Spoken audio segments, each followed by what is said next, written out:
Hi, நான் தான் வந்து இலக்கியா பேசுகிறேன். எல்லாரும் எப்படி இருக்கீங்க? இன்னைக்கு ஒரு சூப்பர் கதையை கொண்டு வந்திருக்கேன். கதையை கேட்டதுக்கு முன்னாடி சேனலை சப்ஸ்கிரைப் பண்ணிட்டு வீடியோ எங்கேயுமே ஸ்கிப் பண்ணாமல் ஃபுல்லாக கேளுங்க. சரி வாங்க கதைக்கு போகலாம். என்னோட பேரு வர்ஷினி. எனக்கு வயசு 30. பெங்களூர் இருக்க ஒரு பிரைவேட் ஐடி கம்பெனியில் நான் வேலை பார்த்துட்டு இருக்கேன். நான் வேலை செய்த இடத்துலயே ஒரு பையனை காதலிச்சு கல்யாணம் பண்ணிக்கிட்டேன். இதோட கல்யாணத்துக்கு என்னோட அப்பா அம்மா ஒத்து தரல. இப்போ நாங்கள் 2 பேரும் கல்யாணம் பண்ணிக்கிட்டு 5 வருஷம் ஆச்சு. கல்யாணம் ஆகி 5 வருஷம் ஆச்சு. இது வரைக்கும் என்னோட அப்பா அம்மா என்கிட்ட ஒரு வார்த்தை கூட பேசினதே கிடையாது. என்னோட மாமனார் மாமியார் மட்டும் அடிக்கடி வந்து எங்களோட மகளை பார்த்துட்டு போயிடுவாங்க. மேண்ட ஒரே பிள்ளையோட நிறுத்திக்கலாம் அப்படின்னு நினைச்சான். அதுக்கு மேல குழந்தைய வேணாம் அப்படின்னு முடிவு பண்ணோம். கல்யாணம் ஆகி 5 வருஷம் ஆனதுக்கு அப்புறமா என்னோட புருஷனுக்கு பஜனை பண்றதுல கொஞ்சம் கொஞ்சமா ஆர்வம் குறைஞ்சிச்சு. நான் இந்த கல்யாணத்துக்கு முன்னாடியே பஜனை எல்லாம் நடத்தி இருப்பான். நான் அந்த காவலிக்கும் போது நான் ரொம்ப எண்டா இருந்தேன். இப்போ கொஞ்சம் ஆர்த்தி ஆனதுனால என் புருஷன் ரொம்ப பஜனை பண்றது கிடையாது. இப்ப நான் இந்த 2 பேருமே வேற வேற கம்பெனில வேலை பார்த்தது இருக்கோம். 2 பேரும் வேலைக்கு சென்று நல்லா பணம் சேர்த்து வைக்கணும் அப்படின்னு முடிவு பண்ணோம். இப்போ இஎம்ஐ போட்டு பெங்களூர்ல ஒரு பெரிய அப்பார்ட்மெண்ட்ல ஒரு வீடு வாங்கியிருக்கோம். அதுவும் 7வது மாடில குழுன்னு காற்றோட்ட வசதியோட அந்த வீடு அமைஞ்சிச்சு. எங்களுக்கு ரொம்ப சந்தோஷமா இருந்துச்சு. ஆனா அவ்வளோ பெரிய வீடு இருந்தும் என்னால பஜனை மட்டும் நடத்த முடியல. மற்றபடி குடும்பத்துக்கு தேவையான எல்லா விஷயமும் குறையே இல்லாம பார்த்துக்கிட்டேன். எனக்கு எப்பவாச்சும் பஜனை பண்ணணும் அப்படின்னு ஆர்வம் வந்துச்சுன்னா ஒரு வாழைப்பழத்தை எடுத்தாந்து தனியா பஜனை நடத்திக்கிட்டு இருப்பேன். நான் அடிக்கடி என்னோட புருஷன் கூட வாங்க பஜனை பண்ண போலாம் அப்படின்னு கூப்பிடுவேன். ஆனா அவன் வரவே மாட்டான். எனக்கு டயர்டா இருக்கு, இல்லைங்க வேற ஏதாச்சும் ஒரு காரணத்தை சொல்லி பஜனை நடத்துறதுக்கு வரவே மாட்டான். எனக்கு ரொம்பவே கஷ்டமா போச்சு. நான் வேலை பார்க்குற இடத்துல என்னோட கஷ்டத்தை என்னோட ஃப்ரெண்டு ஒருத்திக்கிட்ட நான் சொன்னேன். அப்போ அவ எனக்கு ஒரு ஐடியா சொன்னாரு. இங்க வாரடி, கண்டிப்பா வேலை செய்யற இடத்துல உன்னோட புருஷன் வேற ஒரு பொண்ணு கூட பஜனை நடத்திக்கிட்டுப்பா, நீ வேணா செக் பண்ணி பாரு அப்படின்னு சொன்னான். என்னடி சொல்லுவ அப்படின்னு கேட்டேன். ஆமாடி, பசங்களால பஜனை நடத்தாம இருக்க முடியாது. அப்படி வாங்கிட்டு அவன் பஜனை பண்ணாம இருக்காம கண்டிப்பா அவன் வேலையா கூடயாச்சும் தான் பஜனை நடத்துறான் அப்படின்னு சொன்னான். அப்பதான் நான் இத பத்தி யோசிக்கவே ஆரம்பிச்சேன். என்னோட புருஷனுக்கு தெரியாமலே அந்த ஆபீஸ்ல ஒரு ஃப்ரெண்டை பிடிச்சேன். அந்த பொண்ணு கூட பேசி என்னோட புருஷனை பத்தி கேட்க ஆரம்பிச்சேன். அப்போதான் எனக்கு ஷாக் ஆகிற மாதிரி ஒரு நியூஸ் வந்துச்சு. அதை வேலை செய்யற இடத்துல மேனேஜர் கூட வீட்லயே தான் பஜனை நடத்துறல அவ என்கிட்ட சொன்னா.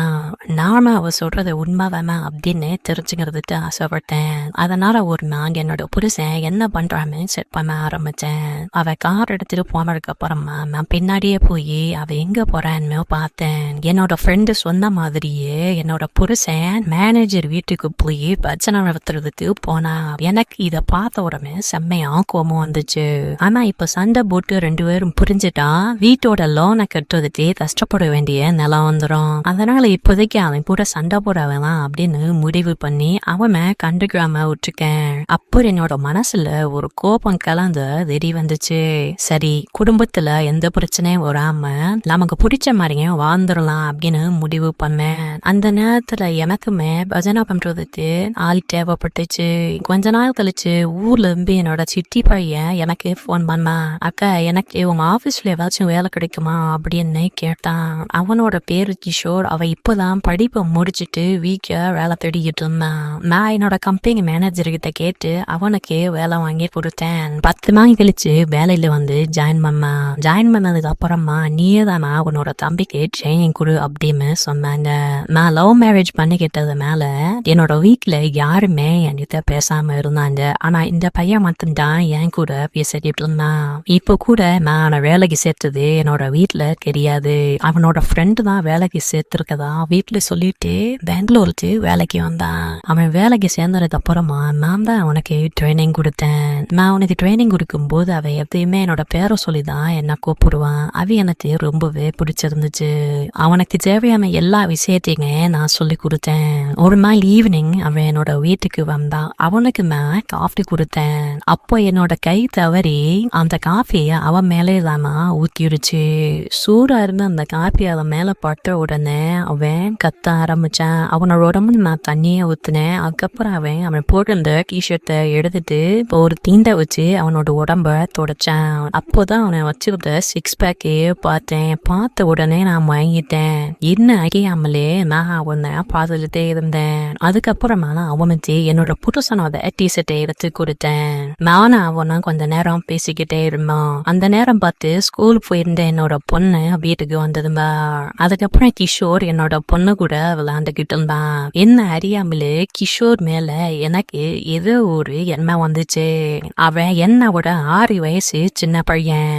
அவன் இப்போ அவங்க தந்தைங்களை கொடுத்துட்டு ரூம்ல தங்கிருக்கான். அவனால கொஞ்ச நேரம் கழிச்சு அங்கிருந்து கிளம்பி அவனோட ரூமுக்கு போயிட்டான். நாட்கள் போத 2 பேருமே ஒரு ஃப்ரெண்ட்ஸ் மாதிரி பழக ஆரம்பிச்சான். நான் அவனோட தம்பிங்கிறதையும் மறந்து ஒரு ஃப்ரெண்டு மாதிரிலாம் நான் அவங்கிட்ட எல்லாத்தையுமே ஷேர் பண்ணேன். அப்ப ஒரு டைம் என்னோட புருஷன் ஆபீஸ் டூர் லிசேமா 2 வாரம் என்னாட்டு போயிட்டான்.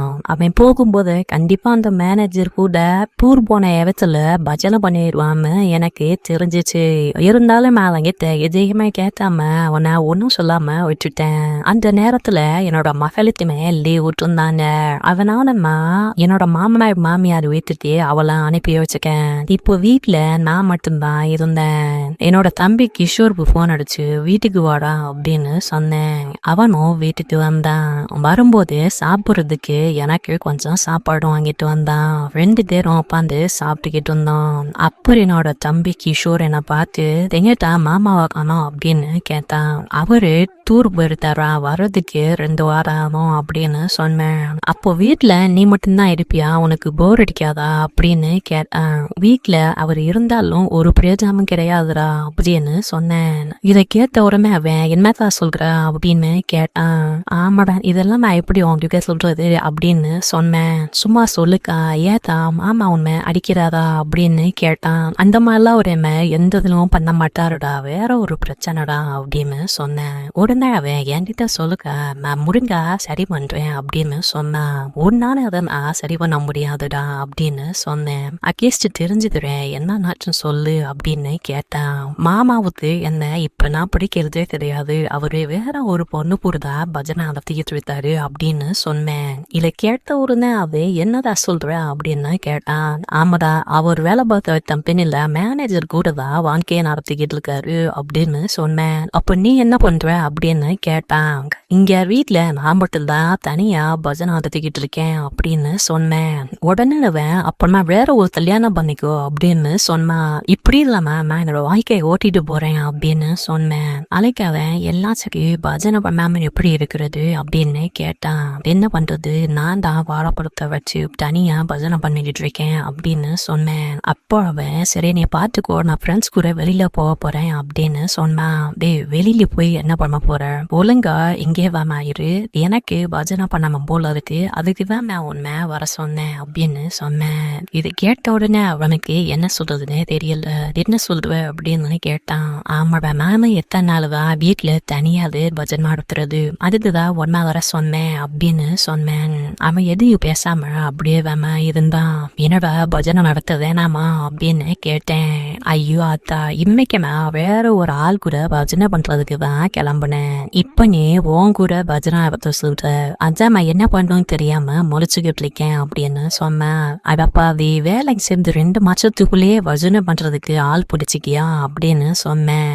அதுக்கப்புறமா அவங்கிட்ட டேய் ஃபர்ஸ்ட் என் கூட பஜனையை முடிச்சுட்டு அப்புறமா நீ போய் பஜனை நடத்து அப்படின்னு சொன்னேன். அதுக்கப்புறம் நாங்க 2 பேருமே அங்கேயே தானே பஜனை நடத்தணும். இந்த கணா உங்களுக்கு பிடிச்சதுமா மறக்காம இந்த மாதிரி கதைகள் கேட்க நம்ம ஒரு சேனலை சப்ஸ்கிரைப் பண்ணிருங்க.